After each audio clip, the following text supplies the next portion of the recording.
Il existe une relation mathématique entre les réactifs et les produits à l'équilibre.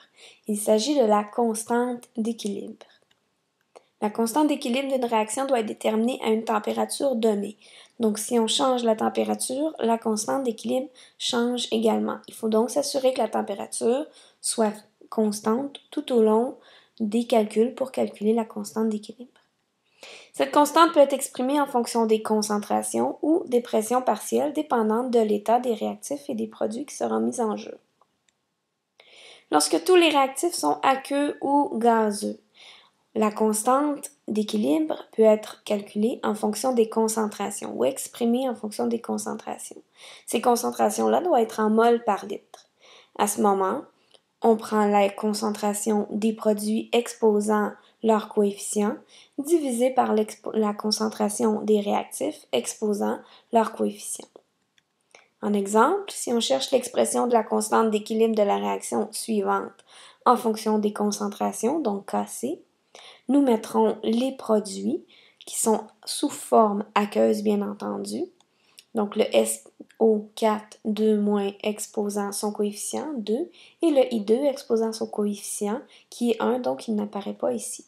On doit diviser le tout par les concentrations des réactifs, donc le S2O8 2- qui est aqueux, donc peut être dans l'expression à la 1 puisque le coefficient étant 1, on ne le voit pas. Et le I- à la 2, son coefficient étant 2. Lorsque tous les réactifs sont gazeux, on peut également calculer la constante en fonction des pressions partielles de chaque gaz. À l'état d'équilibre, on va noter la pression partielle de chaque gaz et nous allons la mettre dans la formule de l'expression de la constante d'équilibre en fonction des pressions partielles. Au numérateur, nous allons retrouver la pression partielle de chacun des gaz qui sont dans les produits exposant leur coefficient, divisé par la pression partielle de mes réactifs exposant leur coefficient. La pression partielle doit être en kilopascal. Exemple, quelle est l'expression de la constante d'équilibre de la réaction suivante en fonction des pressions partielles? Étant donné que tous les produits et réactifs sont gazeux, on peut faire l'expression de Kp qui sera les produits, donc le CO2 exposant son coefficient 3, la pression partielle de celui-ci, multiplié par la pression partielle de l'eau gazeuse exposant son coefficient 4. Au dénominateur, on va avoir la pression partielle du C3H8 exposant son coefficient 1, il n'apparaît pas, multiplié par la pression partielle du O2 exposant 5 qui est son coefficient.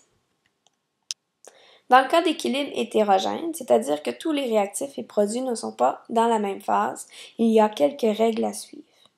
La première, on ne prend jamais en considération un solide ou un liquide dans l'équation de la constante d'équilibre. Il n'apparaît tout simplement pas parce qu'il n'influence pas l'équilibre de la réaction. S'il y a présence de la phase aqueuse et gazeuse en même temps, on doit utiliser la constante d'équilibre en fonction des concentrations obligatoirement. S'il reste uniquement des produits réactifs en phase gazeuse, une fois qu'on a ignoré les liquides et solides bien entendu, on peut calculer la constante d'équilibre soit en fonction de la concentration, soit en fonction des pressions partielles, dépendant du besoin.